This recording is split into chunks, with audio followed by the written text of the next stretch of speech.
Oh, well, thank you. She stay a little longer. I'd love to. Okay, don't put your cassette voice on. She has a 17-year-old kid. 15. No 15. way. Almost 16, he told me. Oh, don't do that, don't do that, don't do that. Okay, that's okay, that's okay. You nervous? No. No, so, why don't you introduce yourself, just for the benefit of the tape? Okay. And tell us where we are. Linda Stout, Director of Piedmont Peace Project, and we're in Kannapolis in the Piedmont Peace Project office. And in a nutshell, what's the Piedmont Peace Project? We're a multiracial organization that is made up primarily of mill workers and small farmers, some domestic workers and teachers that organize on community issues that we're concerned about locally. So you do have mill workers as part of your project? Most of the folks are mill workers, and all of us, I think almost all of us who are from these, most of the staff are from these areas, and all of us have worked in the mill. In fact, we have a button that shows a black and white hen that says Peace Workers, P-I-E-C-E, for peace. So actually, someone from this organization would be a wonderful person to help us interview some older folks. It's a perfect setup, isn't it? Now, your father worked in a mill, didn't he? Yes. Okay. And your mother. Both my parents worked in the mill for 40-some years each. Wow. Okay. Well, look, why don't we just, if we could, I'm so sorry about this microphone, but I think it'll pick up. If we could go around the room and you could tell me about your family, and then we'll go around like that. And then I just want to have a little discussion about, so just tell me your name and, you know, if you were born here or not, and then tell me about your family working in the mill. Well, my name is Susan Plyler, and Kannapolis is my hometown. I was born here. Both my parents worked in the mill for over 40 years each. My father, just about a month ago, told me about what happened in the 34 strike. He was just a kid, and probably 10 years old or so, and he talked about National Guardsmen coming in, and I heard about the automatic weapons on top of the mill. And one impression that he had was that I took it to be union organizers. I don't know if this is right or not, but his impression and memory is that there was a march up 7th Street, which is the street that he grew up on. And when they got to the mill, the National Guardsmen turned them back, is what he was telling me about. But I've lived here my whole life, basically, and up until that time, never even heard of the 1934 strike. Up until a month ago? Mm-hmm. Yeah, I've never read about it or heard anyone talk about it even. And what about unionism in general in this town? Was that something that was discussed? Well, my parents... Yeah. Yeah, it's taboo. Well, I grew up right outside of Kannapolis in Rowan County, and there's a lot of cannon mills there too. And my father worked in a different plant. And earlier, my mother used to work in the hosiery plants. But my impression of how we were taught about the mill basically was we didn't hear anything about it in school, number one, ever. And all I ever heard about unions was in very negative terms, that they were communist or that they were really terrible for the workers, you know, and they were all corrupt and all of that. And that's all I ever heard. And even locally in news and stuff, that the things that you saw were only the bad things, like when the Teamsters Union was into corruption and all that. That was all you ever saw or heard. And and I know my father, I think my grandfather was actually, he's dead, and he died before I was politicized, but I know a lot of union songs that he taught me when I was little, and I never knew they were union songs until I got into this work and would hear old Union songs. And so, you know, my mother didn't know he had done anything with the Union, but somehow along the way he must have, because he taught me all these Union songs when I was really tiny. And he worked in one of the furniture factories up in Catawba County. So, but my impression is, and in Kannapolis, I think people, friends and people I've talked to, like I'll say, well, you know, Charlie Cannon called in the National Guard, and people are really shocked that that could have ever happened. Or will say, no, that never happened, or I don't believe that, or something like that. And it's lost history. Yeah. Well, why would they be so surprised that Charlie Cannon would send in the National Guard? Because we knew nothing about it. Because we live in a mill town, a company town, and we have a museum, and we have all worked in the mill, and it's something that it's just not public knowledge. It's not even in the library, the Cannon Memorial Library. The Cannon Visitor Center / museum, nothing about it is in there. And so you would think that a museum would carry all of the history, both good, bad, and in between. And so I was truly shocked when Linda told me, when I started working here in May, and I was truly shocked. I had never heard anything about it. I was on staff in somewhat of a management position in 85 or 86 in security whenever the last union attempts to unionize Cannon Mills, and so we were like neutral. We couldn't vote. We were managers, so we couldn't vote because I was in a supervisory capacity. But the things that we were told in terms of security and not letting the union do was like just far out. You know, we couldn't even speak anything about the union. No comment was even if however you felt about it, for it or against it, you didn't have a vote in it because we were considered management. And then management strongly urged, is too light of a word, just literally forbade us to never even be pro at all. It was strictly in your orientation at all to be anti-union and keep them off the property, keep them on the sidewalks, don't be cooperative. You know, if you see anybody talking with anyone from the union, you know, report it. You know, all sorts of little things like that. And me and my, what's the right word? Naivety. Of not knowing anything about the unions, pro or con. I bought it. I fell for it. I thought it was a terrible thing for us to have because that's all that I had known. That's all that I had learned in terms of David Murdoch, who was a California financier who had bought Cannon Mills back in '83, and who had said that if it was ever unionized, he would sell it. That was one of the threats that he used at this particular time during the union attempt at Cannon Mills. Which it was still Cannon Mills. It later became Philcrest Cannon after David Murdoch sold it to Philcrest company. Now, how do you think? How do you think knowing about, let's say, the '34 strike?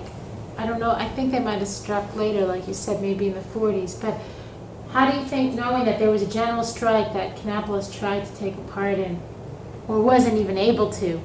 How do you think that knowledge would affect people? Well, for one thing, I think that it would be helpful to know that so that people wouldn't feel like they were lone eagles, lone wolves out there doing that, and that this is a history. And sure, it was squashed. This is what happened, but it's first of all, it's your right to do that, and it has been attempted before, however successful or not.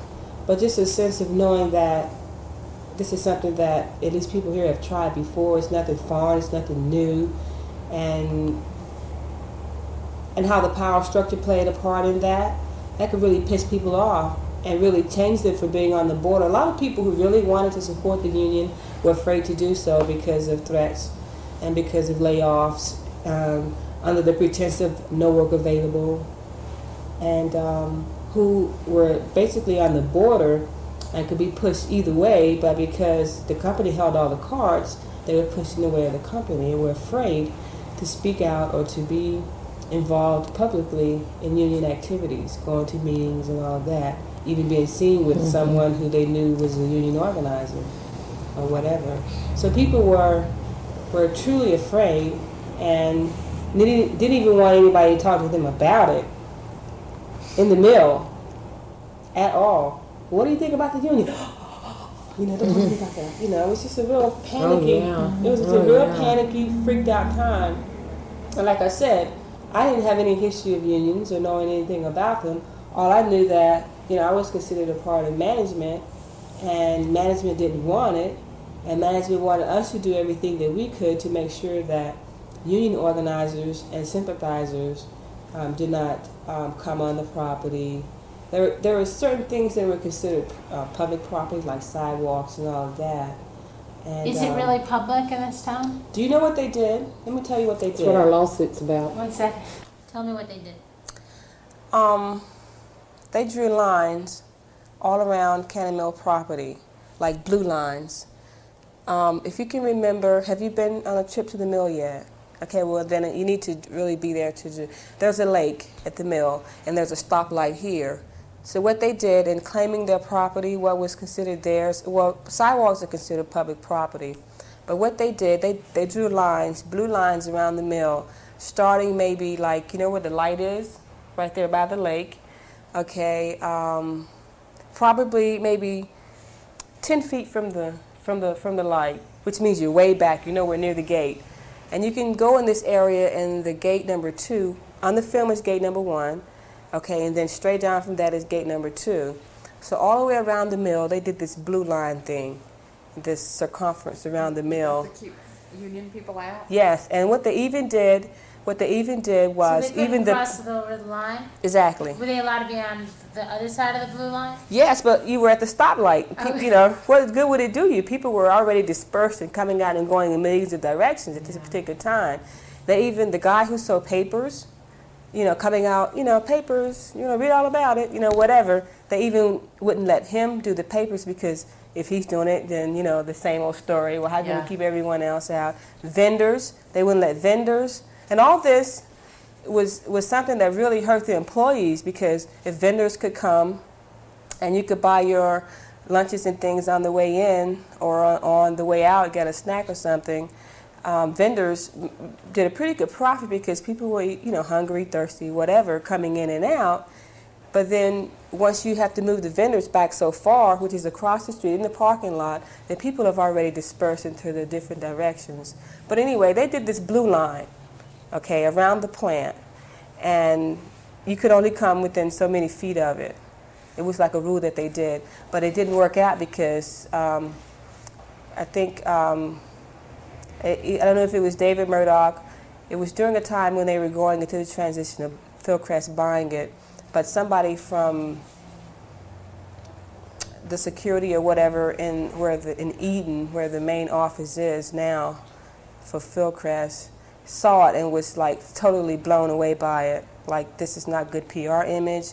What are you guys doing? And they made them sandblast them all up. But the intent was to establish a situation where anytime that the union would try to come onto the property, to hand out literature, and to organize people and engage them in conversation, that they would be so far back from all the main gates that they would be totally, and by this time people were like either at the light, ready to cross the street, or already gone in so many different directions to where they really couldn't be that effective. And I was a part of this. I watched the guys do the lines, and I watched them, they had to sandblast them up because they didn't want that image of being that paranoid and that frightened of the union's attempts to unionize Cannon Mills. When did you decide to leave that job? Gee, I wish I had my resume in front of me. Well, that's okay. I don't remember specifically. I probably left the job around 87. Was there a reason why you left? Oh yeah, there were many reasons why I left, because I couldn't sit around and wait, for some wasp to die before I could move up further in management. Security was going to be a career for me, but it was certainly not a place for an African American female to rise into the power structure. It was a situation where I was one of the most qualified, one of the persons who had gone the furthest in terms of all the trainings, in terms of a college degree. And I had nothing to do with it because of the power structure. I had supervisors who were, illiterate, functionally illiterate. But because they were white males and because they were a part of the power structure, then there was no way that I could really rise. Of course, I was made promises and move you around, do this and do that. But when I saw that nothing was ever going to happen for me being an African American female, I knew then that rather than to stay there and wait on a wasp to pass away from heart attack or whatever, I would probably be, too old to even make another move. So then I went into the private investigating field, and then decided to come to PPP from that. That's a wild jump, isn't it? Yeah, it is. It is a wild jump. But it was very interesting while working there in security, a lot of the things that literally went on in terms of squashing people who were union supporters. What did you think what did you all think when you saw this footage? Had you ever seen pictures of? You never. What did you think? What did you think of the National Guard scene on there? It's amazing. I'm amazed. I never saw anybody literally striking. It was squashed. I'm amazed at how connected Mr. Cannon was. And I use Mr. simply out of respect for the dead. It made me wonder about the people. Yeah. Seeing the footage made me wonder about the people coming out of the gate. We weren't sure if they were striking or if they were just coming off their jobs. That's my guess, that they might have been leaving their jobs. And I wondered if they left with the same feeling that workers left with now, or leave their jobs with now, frustration and being tired, but yet feeling really resistant to the union. Like you don't want outsiders to come in and make it worse. What do they know? They're just trying to take over and get our money. They're not going to do anything for us. That's what I've heard my parents say a lot. Well, I think they would have to be coming from work simply because they're coming from inside the gate, and you just don't get in the gate. But my point was, I don't think they're coming out to strike. I don't think there were people coming out to do that. Their buggies and going home. Yeah. Totally. Was there any union organizing when you were in the mill? No, I was working there. About You worked in the mill? I did. What did you do there? I hemmed fitted sheets on the second shift. The time that I was working up there, probably 4 years, maybe 5. There was no union organizing going on at that time. If there had been, I would have definitely been involved. I know that. But I remember an earlier time when they were trying to unionize, and my mother really got into the spirit that was going on up there. The mill started this campaign where they made these little homemade buttons for people to wear. They were like little badges that you can buy, and put little messages in there. And it said things like, "I'm proud to be a Canon employee," and things. And they would wear them every day. The union made these? No, the Oh. the mill. Okay. No, the mill would make them. And I don't know, it made me appreciate, or think about at least, how people in the community have resisted the union so much. And just seeing those early workers made me realize that it must have been the same then, how the mill was so closed and familiar. Everybody felt like they were working for somebody that they knew, Charlie Cannon, and was a friend. I remember when I was a little girl, my dad worked in the pipe shop, and when they would have Christmas parties, we would go every year, and Mr. Cannon would be there, and he'd always know my name. I've sat on his lap You know, he talked to all of us, and he knew us. And that makes you feel like it's family, you know, and you don't want people coming in from the outside to disrupt your family. You know, it's a very paternal system. My mother almost lost her job once. Wait, you know, you didn't introduce yourself before I have to. Okay. Corinne? No. Connie. Connie. Okay. Could you introduce yourself and then start with my mother? My name is Connie Leeper, and I am a staff person here at PPP. And the story that I have to tell at this point is, I don't remember specifically when, but it must have been in the 70s when one of the Cannons died. It was either Charlie Cannon or it was Charlie Cannon. And so they conducted these sidewalk interviews of people as they were leaving the plant and walking home. And they asked my mother the question, you know, what do you feel about Charlie Cannon passing away? And she said something, I'm going to paraphrase, it was like it was the best thing that could have happened to the town, or it was something like really cynical, sarcastic, and she caught some flack behind that. Though she didn't get fired because I guess, you know, you do have freedom of speech, but she had this cocky answer to the question. It wasn't sympathetic, and it was just basically the best thing that could have happened to Kannapolis type thing. And she almost lost her job from that. And you were saying your dad is brown lung? Yeah, my dad worked in a cotton mill, but it was Lynn Coyer, who was the rival competition in the area, the next county over, and he has brown lung now. How long did he work there? I'm really not sure. I'm not sure. How old is he? He's 59. 59. He wasn't here all the time. My parents divorced, and he moved to New York City. And then when he returned here, probably he maybe worked 15 years once he returned, or something like that. And just in getting his workers' compensation benefits, just the system with the cotton mill thing there was totally. I mean, they had their doctors who examined him, who said that, you know, he smoked and this didn't happen there. So you have all this intimidation that goes on that ties in just from being company owned.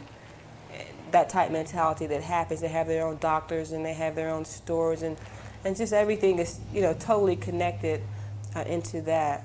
I did do some work in high school. Like when I was 16, I started working in the weave room. I was a weaver. I used to cut towels with these great big shears, you know, on a assembly line, piecework, you know, for production or whatever. And so I thought it was just wonderful to have jobs at the particular time.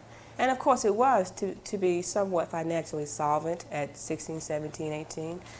Your mother pays the major bills and you do your own clothes. And it was helpful for me because I really didn't know any better in terms of the political things that went on, you know, in all of that. And it wasn't till I became, what's that nice word you use, politicized, that I was able to then make connections between company town and just how trapped and locked in you are. And you want to say something? I want to talk about my parents too. Did your mama work in a cotton mill? My mother worked in a hosiery mill. My father worked in not a cotton mill, but a fiber mill that makes fibers. For the last 17 years of his life, he, in fact, I think he died because of the work he did. He died at the age of 54, and he had gone to the only doctor in the town there where all the people worked for a checkup a couple months before he died, and had a physical because he was feeling bad. He went to the doctor a week before he died and the night before he died, and we took him to a different hospital out of the city, to Winston-Salem, and the autopsy said he had leukemia, and they never told him. But he worked for 17 years, and my father worked in his position was not one of power. I used to really envy the kids who got to live in mill houses And that was my dream, was to live in a mill house, because, you know, not everybody gets to live in mill houses, only about 10% of the workforce. And in fact, my father was in such a low position that there was a big park that was built for the employees, and we were not allowed to. Which town was this? In Salisbury, and we were not allowed to go to the park that was built for the employees because my father was not considered an employee enough. Although he worked for 17 years, he was considered like a temporary employee, so he didn't get benefits. And so he worked for 17 years. He never, ever once had one vacation day. They did not even get Christmas off. They didn't get Thanksgiving off. They'd have to work. If they wanted Christmas off, they had to work 16 hours for 3 days in order to get off holidays. Assuming that they took other people's, when other people took their vacation days, they were the people that were taking over your father. Yeah, my father never took a vacation day in 17 years, and he never took a sick day. He did not get paid for sick days. And the other thing was, if people were injured on the job, because they didn't want to have injuries reported to OSHA, by the fact they didn't give people sick days, what they would do is they had a bed at the shop, and if someone was injured on the job, they were told that they could come in and lay in bed during that day and get paid. And so the workers thought that was a great benefit because they got paid even though they couldn't work. But it was really because, and they bragged all the time about no accidents, you know, for so many thousand days and that kind of thing. And and he worked 17 years. He worked 4 days, 3 16-hour days the week he died. And he worked the day before he died. Which factory was that? It's now been bought by DuPont. Back then it was just called Fibers.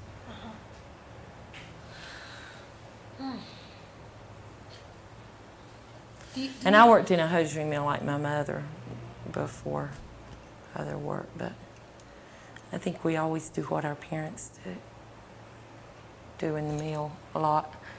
A lot of people do. But a lot of these parents, Squashed right away. You know, what amazed me was how connected Uncle Charlie was to to the military. I mean, to the governor at the time. Exactly. That he could just. There's framed pictures at the museum over his desk at the Cannon Memorial Village Center.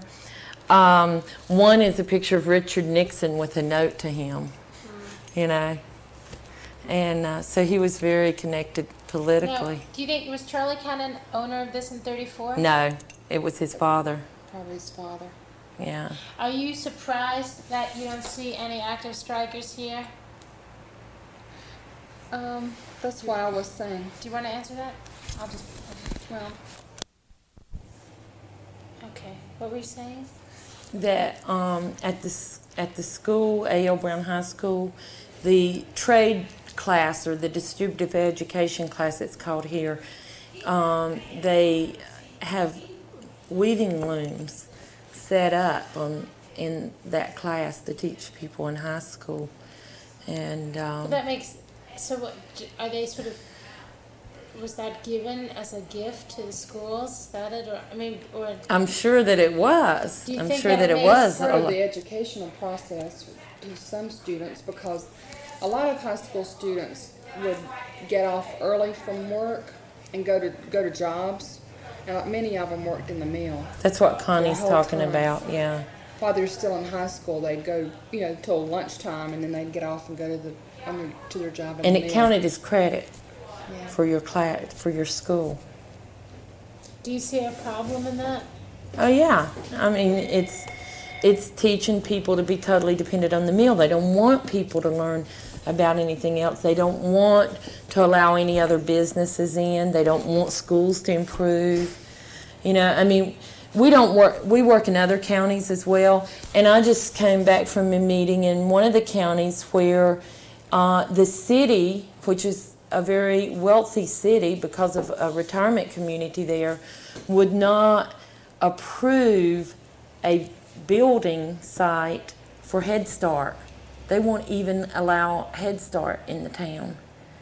And so it's very much a society that wants to keep people uneducated. And if you go try to find books at Kennan Memorial Library, you'll see the same kind of thing. What kind of books? You're not gonna find this kind of book. We can't buy this book locally. We go to Boston to get it. And Hard Time Cotton Mill Girl, just for the record. right, which is written about women. This woman right here is Corinne Cannon, who's the chair of our board, by the way, a woman who was the first black to work at Cannon Mills, the first black woman to work inside Cannon Mills after integration was forced. And the other thing is that we see like a result of it that's really hard for like progressive folks in other